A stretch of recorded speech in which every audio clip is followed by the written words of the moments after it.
오늘 첫 번째 용의주로서는 두산 에너빌리티 제시해 주셨네요. 원전 관련주들 요즘 분위기가 심상치가 않습니다. 오늘도 두산 에너빌리티 강세를 나타내죠.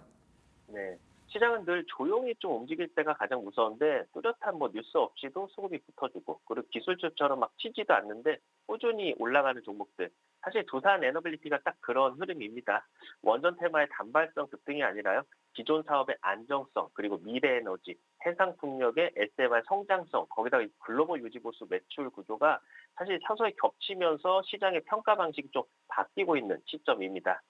우선 두산 에너빌리티의 최근에 미국 빅테크 대상의 가스터빈 공급 같은 경우는 사실 단순히 기계 납품 계약이 아니라 향후 10년에서 15년 유지보수 매출까지 확장되는 구조라는 점이 사실 핵심이긴 합니다. 가스터빈 같은 경우는 발전소의 심장에 해당하는 설비라서 초기 설치보다 운영 기간 동안에 발생하는 소모품 교체라든가 고온 부품 리뉴얼이나 성능 보증이 훨씬 큰 매출로 만드는데 두산 에너빌리티가 보유한 380메가와트급 대형 가스터빈 기술과 그리고 미국 법인 DTS의 현지 정비 역량이 결합되면서 기존에 지멘스가 장악했던 시장의 변수가 좀 생기기 시작을 했습니다. 발전사의 단일 벤더 리스크를 줄이려는 글로벌 흐름과도 좀 맞물리면서 두산 에너빌리티의 경쟁력이 좀 부각이 되고 있습니다. 실제로 남부발전 안동복합 2호기 건에서도 단순 부품 납품이 아니라 보험 부품이나 정비나 성능 보충 그리고 예비 부품 패키지 등 전 주기 서비스 계약을 한 번에 확보했기 때문에 시장은 이를 향후 미국에서도 복제 가능한 모델로 평가를 하고요. 미국 빅테크들이 자체 데이터 센터 전력 안정성을 중요하게 보면서 고효율 가스터빈 투자가 늘고 있고 두산에너빌리티 같은 경우는 초기 설치 이후에 10년 현금 흐름이 사실상 고정되는 구조를 만드는 데 좀 성공을 해놨습니다. 즉 두산 에너빌리티는 중공업 제조사가 아니라 발전소 운영 매출 기업으로 체질 변환이 진행 중이고요. 시장 밸류는 이 변화를 아직까지 또 반영을 갖고 있는 중간 단계입니다. 그리고 두산 에너빌리티는 원전 산업에서도 신규 건설이나 운영이나 정비 해제까지 풀 체인지를 갖춘 어떻게 보면은 세계적으로 드문 기업 중에 하나인데 최근에 국내 원전 생태계 보건과 그리고 해외 원전 수주 확대 흐름이 맞물리면서 정비, 기기 공급, 해체 장비 공급 등 전문 분야에서의 두산 에너빌리티의 역할이 계속 커지고 있습니다. 특히 해체 분야 같은 경우는 글로벌적으로도 아직 기술 기반이 확립되지 않은 초기 시장이기 때문에 경험을 보유한 업체의 장기 프로젝트가 몰리는 특성이 있고요. 유럽이나 미국에서도 오래된 원전 해체 수요가 급증하는 시점하고 맞물렸기 때문에 두산 에너빌리티한테는 기회가 될 수 있을 것 같습니다. SMR 같은 경우는 두산 에너빌리티가 가진 구조적 성장을 한층 강화하는 요소가 될 거고요. 기존의 대형 원전 같은 경우는 신규 착공 제약이 있지만요. SMR은 사실 설치 장소나 용도나 규모가 유연하기 때문에 공정이 묘들화되어 있는 그런 공장 생산 모델이 가능하고요. 그리고 이미 핵심물들이나 압력 용기, 증기 발생기, 부품 제작 경험이 쌓여 있어서 SMR 모델이 상용화될 때 가장 먼저 매출이 현실화되는 국내 유일의 기업입니다. 그리고 두산 에너빌리티 같은 경우는 기존의 EPC나 중공업 이미지에 머무르지 않고요. 친환경 발전 포트폴리오를 대폭 확장 중에 있는데요. 특히 10메가와트급 해상풍력 발전기의 국제 인증을 이번에 획득한 거는 사실 기술적 완성도가 아니라 사업화 단계에 좀 진입을 했다라고 우리가 해석을 할 수 있을 것 같습니다.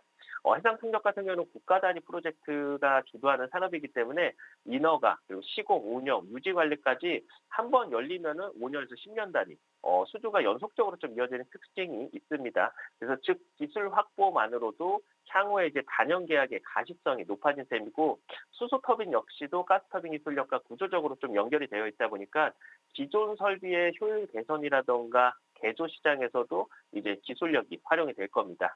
그래서 ESG나 친환경 규제 강화에 따라서 기존 발전소 설비를 친환경화하는 수요가 증가하는 상황에서 두산 에너빌리티는 기존 EPC나 정비 노후화 그리고 신기술을 결합해서 수익성을 꾸준히 개선할 수 있는 위치에 서 있다라고 좀 볼 수가 있을 것 같습니다. 차트를 보시면은 최근 주가는 외인 기관의 강력한 매수세 속에서 우상향 추세를 이어가고 있습니다. 단기적으로 정고점 돌파를 코앞에 두고 있는 상황인데요.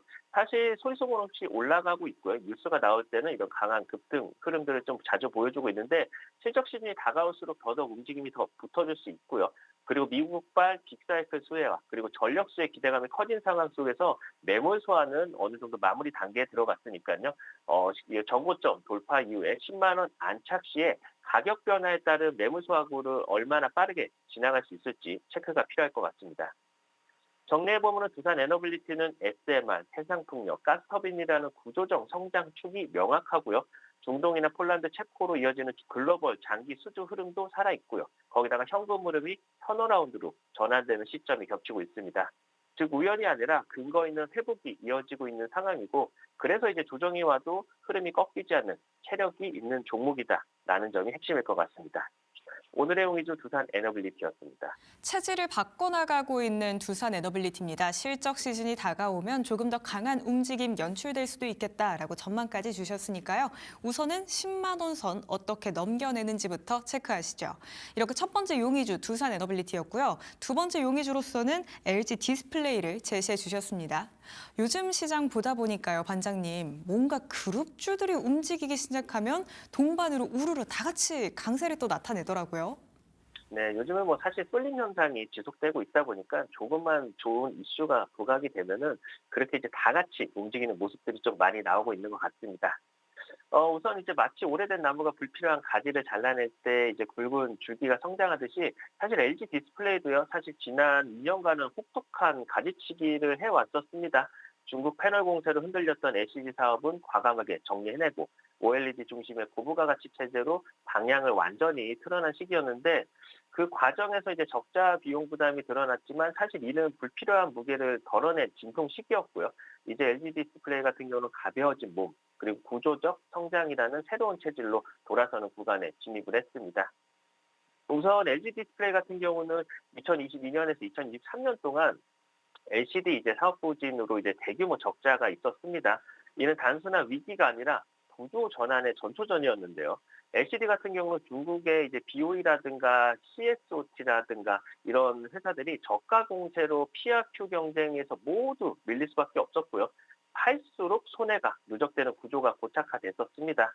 그래서 이제 회사가 시장에 반신반의하던 시기에 광저우 LCD를 자산을 이제 매각을 하면서 가장 큰 추별 요소로 제거를 해놓은 상태고요.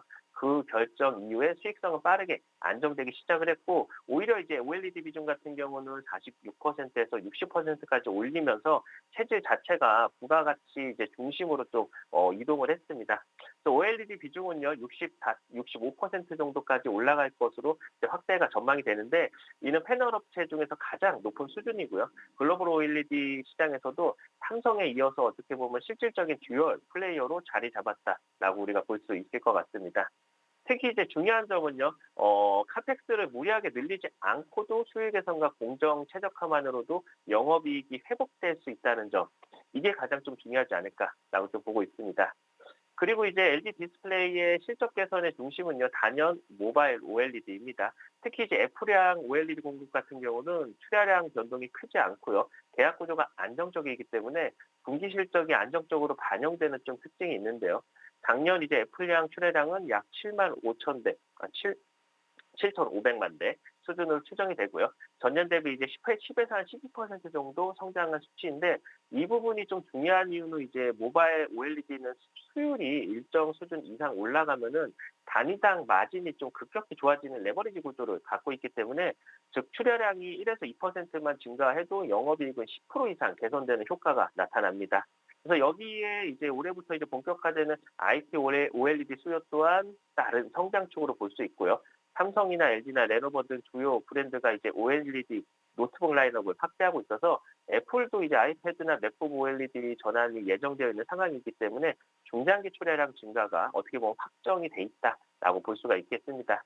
거기다 이제 차량용 OLED 역시도요. 단가가 높고 자동차 업체들은 한번 채택하면 이제 5년에서 7년 단위로 동일 공급망을 유지하기 때문에 장기 성장성이 매우 뛰어나고요.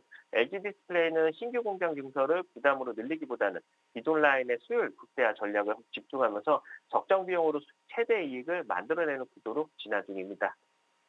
그리고 이제 LG 디스플레이가 다시 시장의 재평가를 받는 배경에는 사실 기술 경쟁력인데 CES 2026에서 공개했던 차량용 슬라이더블 OLED 그리고 롤러블이나 투명 OLED 같은 경우는 단순 디스플레이를 넘어서 신규 매출처 창출 기술로 우리가 볼 수 있습니다. 특히 전장 분야는 단가가 높고요. 품질 기술이 까다로워서 진입 장벽은 높지만 LG 디스플레이는 이미 글로벌 완성차 업체로부터 높은 신뢰도를 확보하고 있어서 특히 이제 OLED 곡성 기술 같은 경우는 로봇 시장에서도 핵심 기술로 평가를 받고 있는데 로봇은 이제 충격이나 진동이나 환경 변화 등 극한 조건에서도 디스플레이 유지력이 필요하기 때문에 내구성과 유연성이 핵심인데 LG 디스플레이는 이 기술에서 가장 앞선 기업 중에 하나입니다.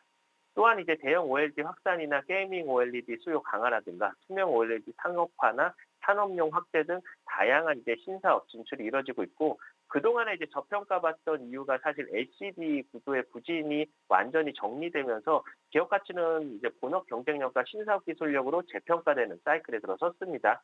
결국 이제 올해 예상되는 매출은 영업이익은 한 1조까지도 넘게 우리가 반짝 실적이 아니라 고부가 사업 포트폴리오가 체질로 굳어진 결과로 우리를 기대할 수 있는데 이 흐름이 유지될 경우에는 주가는 역시 단순 실적이 아니라 밸류 체인 업그레이드에 따라서 단계적 리레이팅이 될 가능성이 매우 큽니다. 차트를 보시면은 주가는 한 차례 강한 상승 이후에 조정 구간에 들어간 모습입니다. 다만 이제 낙폭을 키워가기보다는 특정 매물을 우리가 소화하려는 모습들 중간중간 이렇게 단기 슈팅이 나오는 거 확인을 할 수가 있는데요. 오늘도 단기 슈팅이 있었죠.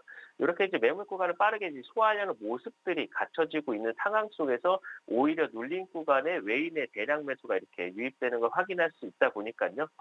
단기적인 매물 소화는 금방 끝낼 수 있겠구나라는 상황을 볼 수 있고요. 그런 매물 소화가 이루어지면서 14,000원대 라인을 얼마나 강하게 돌파한 이후에 추세를 돌려나갈 수 있을지 체크가 필요하겠습니다.